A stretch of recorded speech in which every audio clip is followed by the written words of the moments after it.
brave, charismatic, dedicated.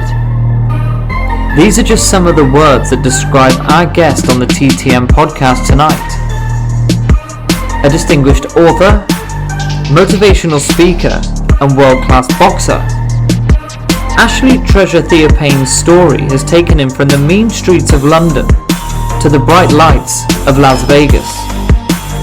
From leaving the UK to pursue his boxing dreams, took him to the world-famous Gleason's Gym in New York City, to linking up with the most famous sports personality in world boxing in none other than Floyd Mayweather.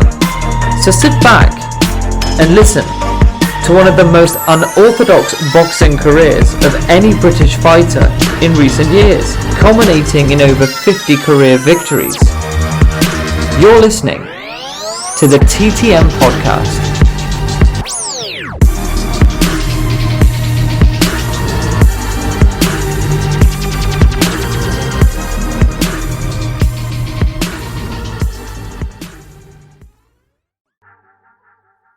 I'm Ashley Theophane, and you're listening to the TTM podcast. Hello and welcome to the TTM podcast. Tonight we're joined by none other than Ashley Theophane. Ash, how you doing? You okay? I'm doing great, my man. I'm doing great. You? Very, very, very well indeed. Very, very busy at the moment. What have you been up to, my friend? I've just come back from the gym, trained some clients, helped out with the amateurs, and trained myself. So that's basically it. So I've been on the go today. Yeah, no, I know the feeling very well indeed. What we'll do for our viewers tonight, we'll kick straight into it. You've got such a great career, like a real journey, if I'm honest, through the boxing game, which we'll touch on. How did you first ever get into boxing? How did boxing find Ashley Theophane? So basically, my dad used to watch the sport. I think there was one time that I saw it, and then it just became a thing where I would stay up to watch the American fights with my dad. Mike Tyson, he kind of made me want to do the sport. So we're going back to 1985 now when he was world champion. And then 2 years went by, 2 or 3 years went by. And then I went to the All-Stars gym. And then, I've just boxed. So from when I was like around 8 years old, I started to box. And this is what I've been doing. Can you ever remember your first ever sort of amateur fight? I can remember my first amateur fight, and I can remember the first time that I went into the gym. My first amateur fight, I won. It was kind of weird because it was at the Cafe Royal. And the referee would be, I think the guy I fought, he had one and he had lost one. I had never fought. And I think we basically didn't punch. So he was like, you got to fight, lads. You got to fight. And so I think we both had nerves, but I just threw the most. Like I might have thrown like 2 punches. So I won just on that. But it wasn't a great fight, but it was great to win your first fight, fight, and it was just cool. So I had 3 fights with Stowe Boys Club, and then I went back to All Stars, and then I finished my whole amateur career at All Stars. Spot on. I think with all the boxers that we've spoken to so far, all of them remember their first fight. Every single one of them. I've not had one person. I think your first fight, pro or your amateur, you'll always remember it because it's the nerves and everything. It's when you start and it's when it began. So I think you never forget that.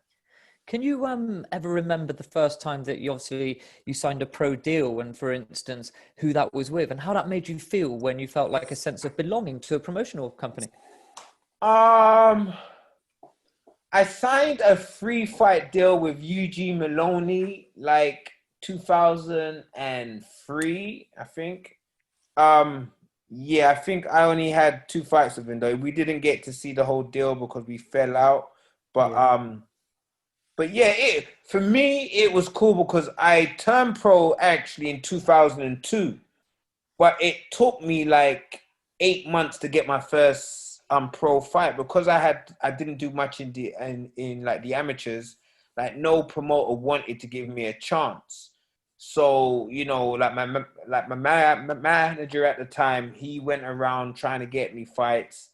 And then it was Eugene who gave me my first shot. So even though we fell out like within the year, it was still cool because without him, I would never have like even have got my first shot. So that was great. So you obviously you fought a little bit in the UK to start with. Yes. What was it about America? Because really it was America. When you went over to America, over to New York, to the Gleason's gym, what was your thought process behind, you know, I don't want to stay here and grind in the UK? What made you want to go across to America? So basically, the whole reason why I started the sport, or I fell in love with the sport, was because of the American pros. Because that's what my dad Well, that's what I saw my dad watch. So then, when I saw those big American fights, I was like, wow, that I want to fight there. So my dad would get me loads of like DVDs of like the greats, Jack Johnson, Jack Dempsey. Yeah. And so I would watch all of these guys, and they were in America. And so my whole mind frame was to one day get to the USA. And then is when I was 9-1. I was 9-1. I'd lost one fight, and then I was like, it's not. I got to go now because I'm getting older. I was 24 at the time, going to be 25, and I was like, I got to go over there to train at least for a month and see if I'm any good, because I was on the small hall shows. I was getting no love like from like promoters. I was never going to achieve anything here. So I was like, I got to see if I'm any good. So I got on a plane. I stayed over there for like a month. But from the very first day that I went into Gleason's gym, like they believed in me and they made me believe in me as well. So so when you go there and you're scared, and then you spar these guys who are ranked in the world, and these coaches tell you that you can be a champ, you're going to go to that energy. You know what I mean? Because when I was there, no one didn't care about me. But when I was over there, like they all told me that I could be a champ. So that's when I would save up my little cash, and then I would just go over there. Then I had a friend there, Celine. She used to just let me stay at her house and just give her like a few bucks. So without her as well to stay, I never would have been able to do it because I didn't really have no cash. So did you use that as like a real like mentally like a driving force, like nobody fancies me in the UK, I'm gonna go over there, I'm gonna show them? Was that part of your drive and your, do you know what I mean? Yes and no, because one, I always wanted to go there. I was getting no like love here, but when I would go there, like they wanted to know about me, they believed in me, they kept telling me to move over there. You know, so my thing was just like, I can maybe make it. Like I can make it, but I have to be there. So that's with me, it was like just saving up the little cash I had to keep making trips there. And then sparring, I would spar with anyone, spar with all of these ranked guys. So then I went to camp with Dimitri Salita. That was cool because he used to fly me when he would go camp. He used to always fly me over. So he wouldn't really pay me like what he would give me. I wouldn't call it pay, but like you flew me over there, you put me up, and then I had a camp there. So I would learn so much there and being in camp, like Paul Canoes. So it was great. You know what I mean? So even though I was in camp for him, I was in camp for me. So me would go to war because I wouldn't be like a punch bag. Like I would just go at him. You know what I mean? So you know, for me, it was just great, man. Like those days there. Look, I'm older now and I'm at the end of my career, but those days there was just like I was just like. Just no fear, because I was just like, I did at that stage there. If you asked me what you thought I could achieve, I would say I don't know, because I never put like a limit on myself. And when I would go to America, they used to tell me I could do everything that they thought. So it was just great. So in terms of obviously, Dimitri Salita, as we all know, is a real big player in the New York boxing scene. Obviously, most recently with Jarrell Miller, who was obviously heavily involved in the production for the AJ fight that was muted and obviously fell through. At the Gleason's gym, you talk about obviously them showing you love, and I'll agree with what you're saying there. That's the same in any job profession in the world. If, for instance, a boss goes up to a colleague and says, "You know what, you're doing a great job. I believe in you." You're going to think to yourself, "Do you know what? I'm going to run through a brick wall for you." And you're going to learn, and it's going to put hairs on your chest, and you're going to feel loved, and you want to do well. So I completely understand that. So as you go through into the Gleason's gym for the first time, what's the sort of things that you see? Because every gym's different. Every gym's got a different atmosphere, different smells, different vibe altogether. What was the Gleason's gym like for you? I would say it was loud, intimidating. It was loud and intimidating. So I went there, the desk was there. I told them that I was in town for a month. I wanted to train here. And then they told me to just have a look around. So I went for a look around. I would just watch what the coaches would do. Few of them, they came up to me to say they would like who am I, like they would like to work with me, and then that was basically it. And then I think Lennox Blackmore, so that was the first coach that I worked with there. And Lennox Blackmore for Aaron Pryor, and at that time he trained Vivian, Wayne Braithwaite, and Ilya Raw. So he trained like 3 world champions. And so that got me to go with him. Plus, he was from like the Caribbean as well, and my family were from the Caribbean. So I just kind of glided like to him. So I was with him for a while until I think he went to camp with Vivian. When Vivian went to camp for Witter fight, they went away. He wasn't there in the gym. So then that's when I stopped to coach with him, to work with him. Yeah, so, I was with him for like 2 years or so, but I learned loads again. Good, no, fair play. I mean, we do quite a bit with the Caribbean ourselves. Actually, we've interviewed a lot of the football managers in the Caribbean. Okay. So for the Cayman Islands, we interviewed the national team football manager, the technical director for the FA of the British Virgin Islands as well, which is pretty cool. So we've got a real interest in the Caribbean and a bit of a connection. Yeah, it's really good. Cool. Love it. Yeah, absolutely. It's one place we really want to get out to be fair. Yep.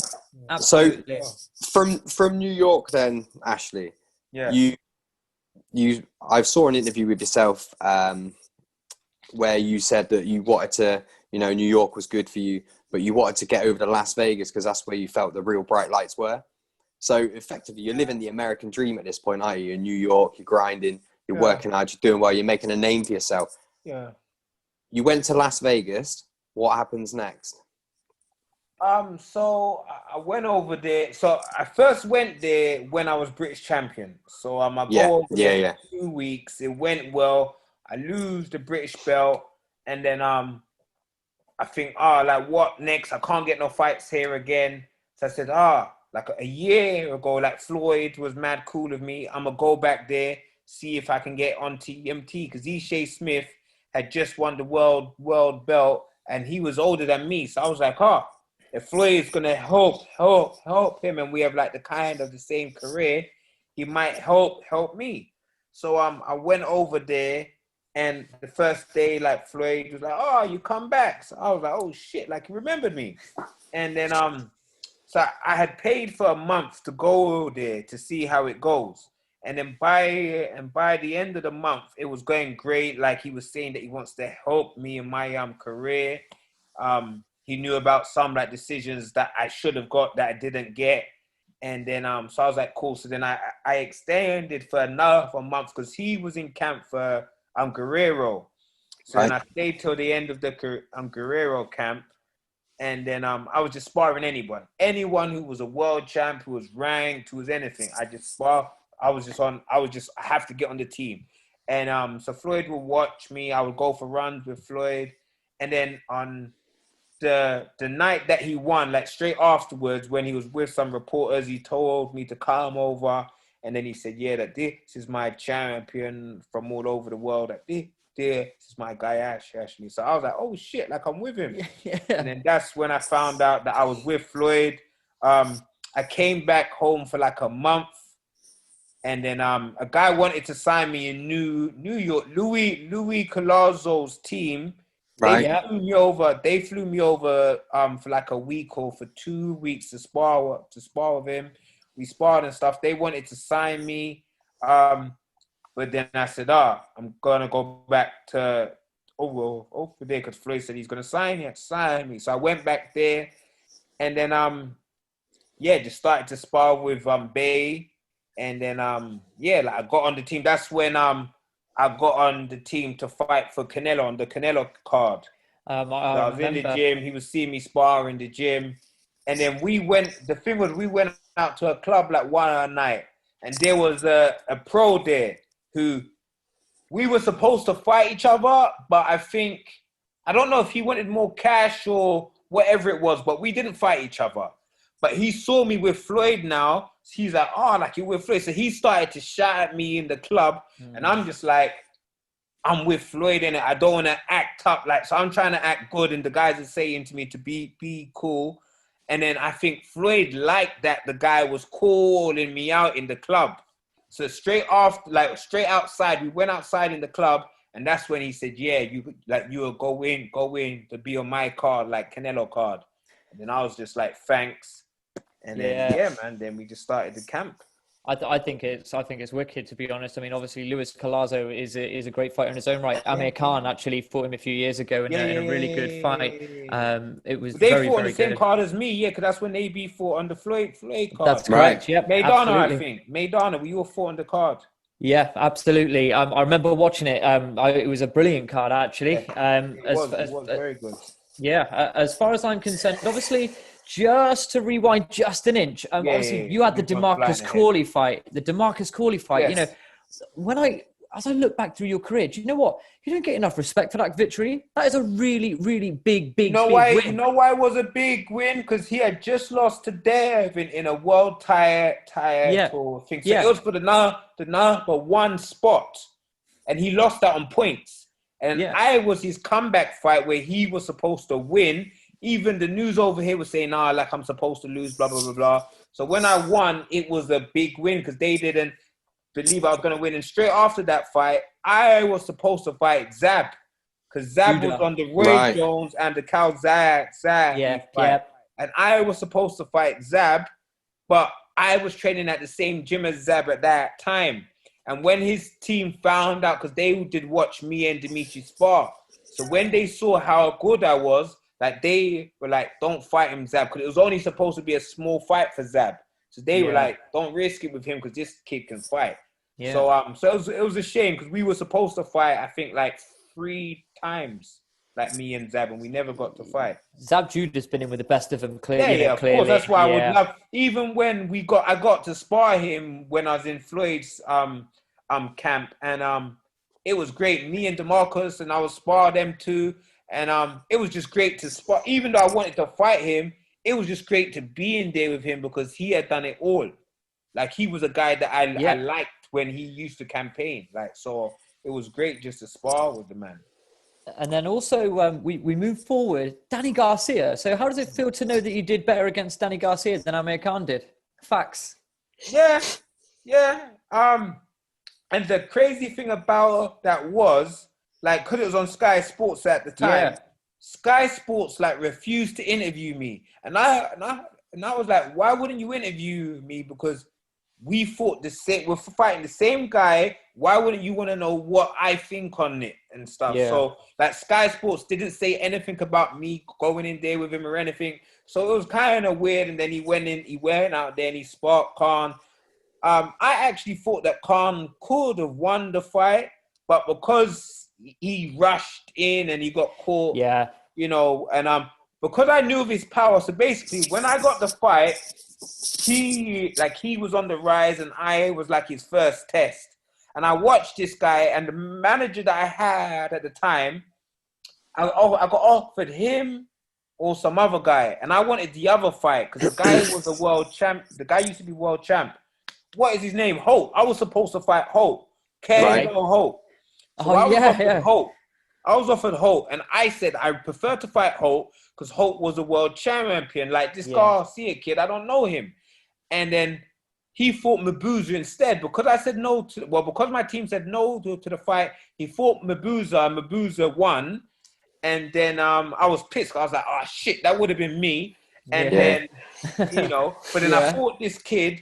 All I saw on him is that he knocked out a lot of guys that, they were supposed to get KO'd. And I guess I was his big fight to step up. So I went in there to try to box him because I knew he would just try to come in there swinging. And then when he actually did hit me, I thought, oh, he don't really hit that hard. And then I started to go at him. And then it was a good fight, it was a good fight. So it was a contentious split decision. There's absolutely no doubt about it. When you were the B side, wherever you fight in the world, like if you fight a guy on his home show, 9 times out of 10 they're gonna go against you. It is what it is. That is the sport. Now, obviously, you go forward to Floyd. You've said you've met Floyd, and do you know what? It sounds like he's been really cool. He's extended out his hand of friendship to you. Helped you, coach you. And do you know what?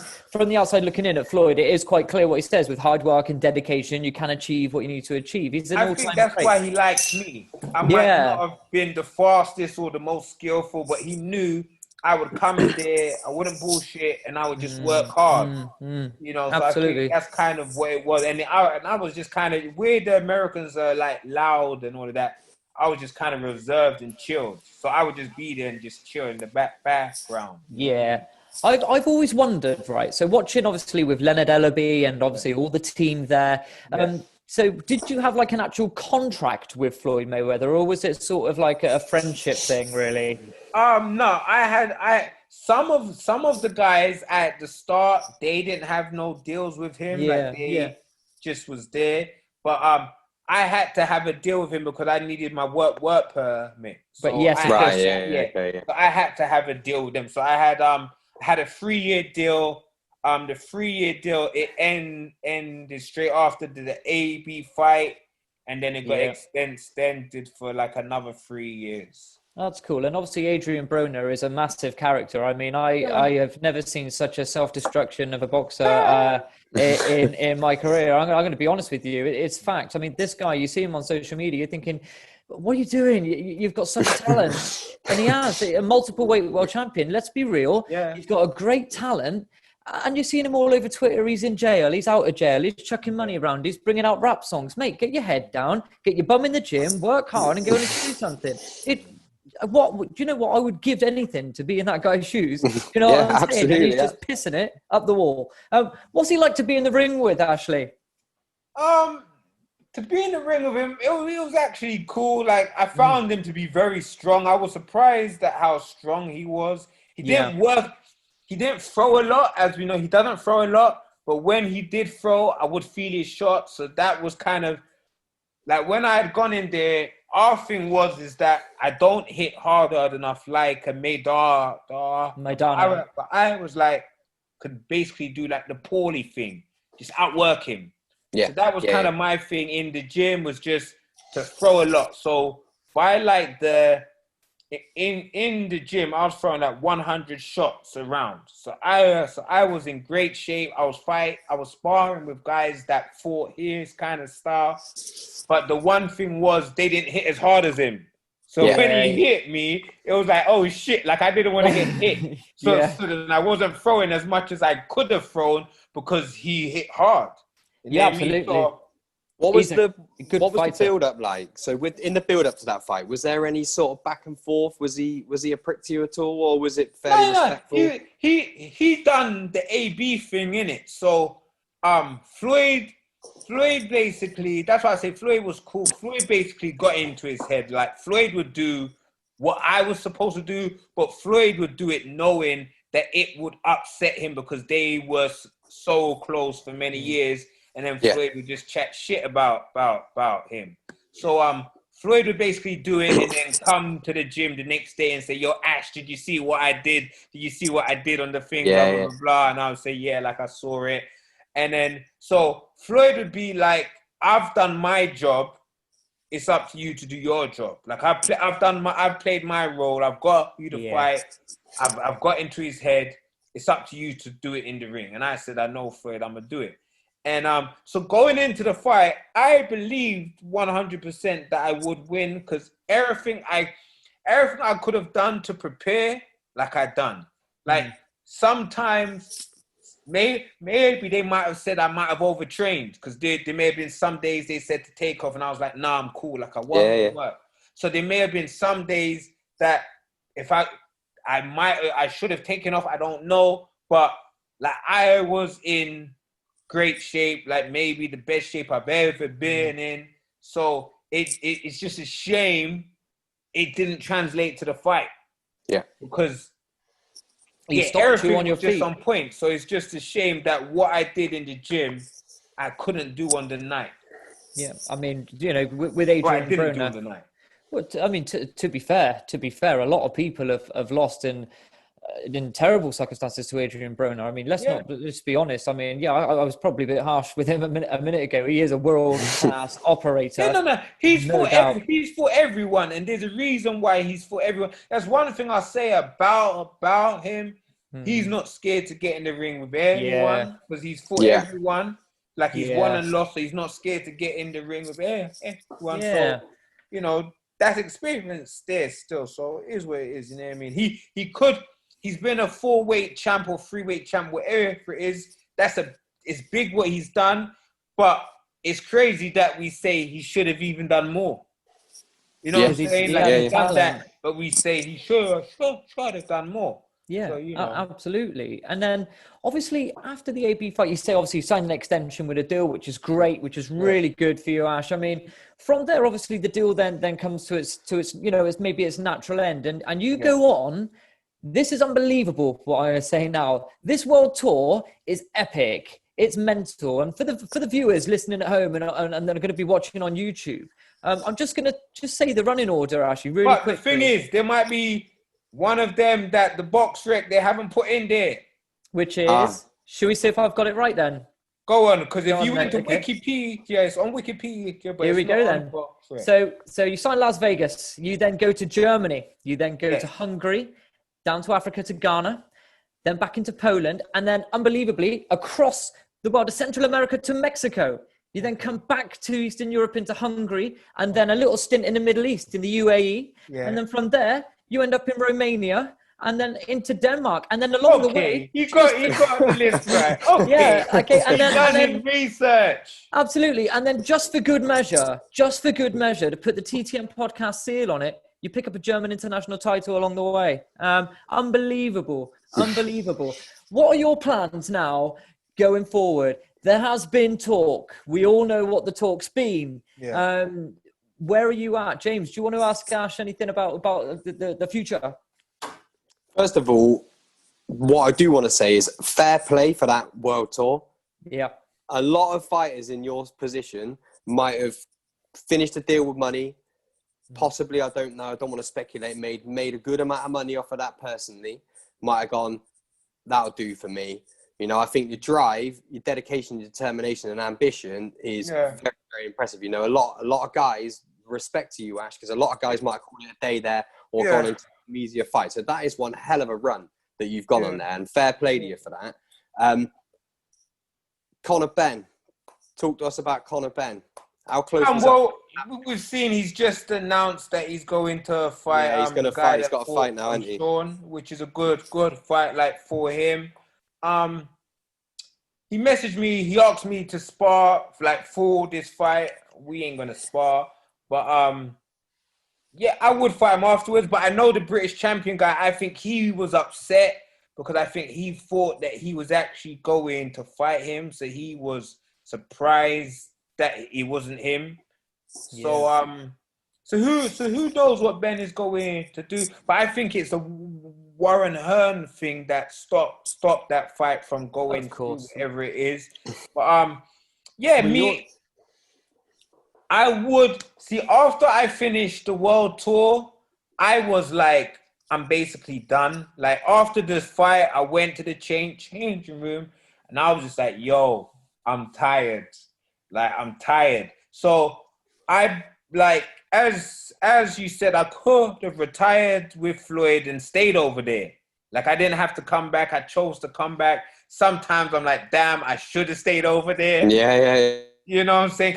The thing was, I liked my life over there. Like I had a good life over here there. The reason why I left wasn't. It was because I wanted to box back home once, and I wanted to do this world tour. So that's why I left. And so I done the world tour just to do it. It was great it was kind of great to meet fans all over the world, to fight on these, even though some of the shows were very small and some of them were cool size. But it was cool to go all around the world and they actually knew me wherever I went to. Yeah. Like fans knew who I was and what I had achieved. So that was actually nice to do it, and to see the sport is like worldwide. Yeah, absolutely. Yeah, so I had a great time like doing it. And then yeah, I kind of I could, as I said with the Ben, like when I was doing the interviews about Ben, I could be retired now. Like I don't know. Like I still I still stay in the gym, like just in case a fight came that I want. But like I don't know in it. Like I don't know. So I think that would get interest, Ashley, if I'm honest with you. yeah, no. It actually did though, because when they announced it that they're trying to chat with me, a lot of people said, "Ash, I think you could win," and blah blah blah blah. I've never watched him in a fight. Like I've watched little clips of him, so but I see his little training and stuff. So you can't really go by a guy hitting pads in the bag because that don't really mean shit. But so I'm kind of trying to wait around to try to fight back home for one last time. You know what I'm saying? I think so that's kind the fight. Like, yeah. But I've had offers from other promoters. So I think I'll fight again like once this year. I think I'll fight one this year because I've spoken to like 3 or 4 promoters. So I'll probably fight, but some of them, because I fight abroad, some of them, they're not open yet. Yeah, of course. So they're saying we have to wait to see like what is going on to be open. So that's why when I got over for the fight to fight Ben, I was 12.5 stone. Yeah. So like, you know what I mean? So I've dropped a stone since then. So that's why I said so my people, they went to her and they said that we could do it at the end of the year because Ashley would lose weight like by then. So that's still my aim to fight the end of next month. So if I can, I'm trying to chat to some promoters now to see if I can have one for the end of the year. I'll tell you. Do you think it's a bit of a problem in this country that Matchroom and Sky and now obviously Queensberry coming up, and do you think they've got too much of a monopoly over it in this country? If your face don't fit, do you think it's hard to get a fight on those cards?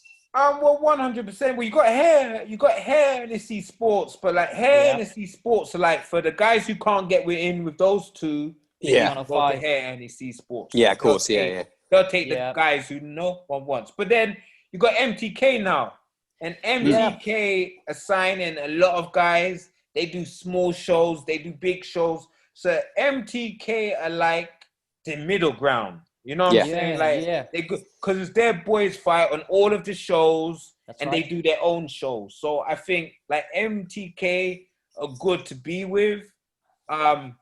But yeah, you kind of have like 4 main promoters over here. Yeah, you're right. There's so much guys. And look, to see now, there's a lot of guys on the small hall. They're not able to get no fights right now. Yeah, absolutely. And it's sad. It's sad for them. We heard that in the Peacock the other day. We were chatting to a lot of the staff in there, and it's obviously at the moment it's only Matchroom Square Gardens and BT Sports Studios that are offering the fights. I mean, there is talks in terms of the broadcasting that ITV are poised potentially to re-enter the game, which would be good because the last time ITV were involved was with Chris Eubank Jr.'s IBO pay-per-view. IBO pay-per-view, just putting that out there. But then again, it's sold. So, I mean, it's sold, to be fair. So, look, Ash, I mean, we just got one last segment for you, really. You say Yeah. One last segment. James, do you want to introduce that to Ashley Theophane? So, Ashley, what we got is just a little bit of... I diss everyone now. I could diss everyone now. If you want to diss anyone, unless you diss me and him, because that's not fair. But you can so we just got a few names to throw at you, Ashley. All right. Initial thoughts on them. You might really like them. You might have something to say about them. So I'll kick us off. We've touched on him quite a bit earlier. Adrian Broner.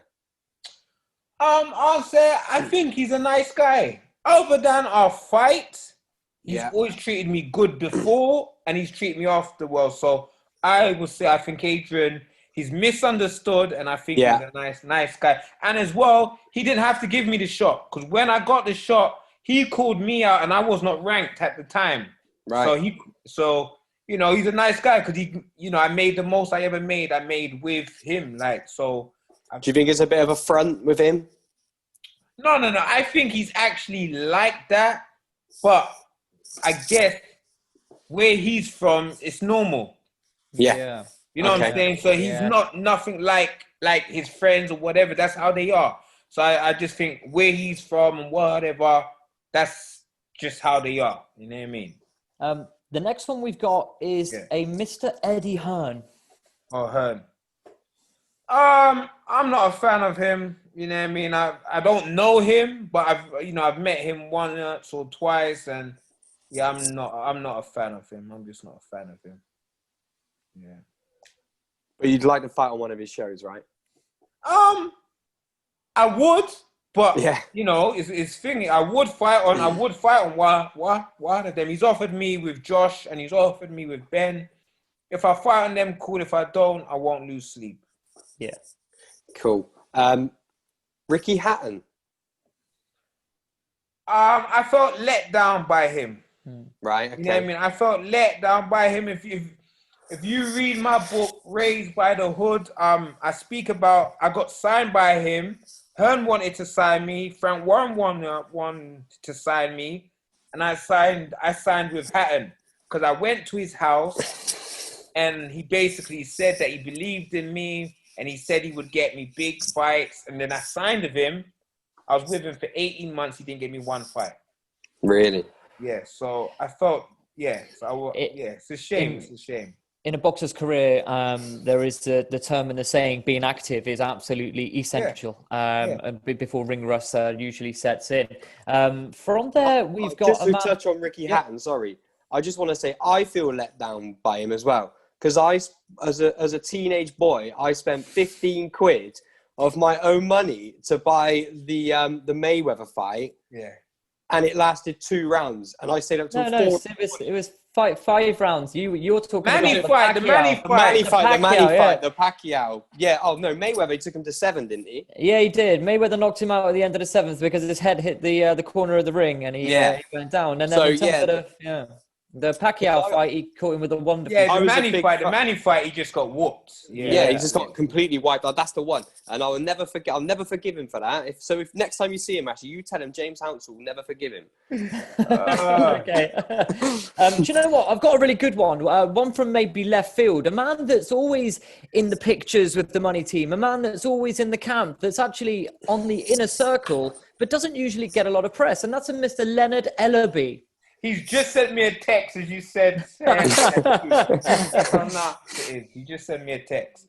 I would say L runs the promotions, the day-to-day. Sometimes at the end of the day, I respect him more now, because one thing, when you're with the team, he has your back. Like when you have a fight, he has your back. Blah blah blah. But so yeah, he does his job. And it's weird, like reading my book, because I had to read my book back when I first went to the gym.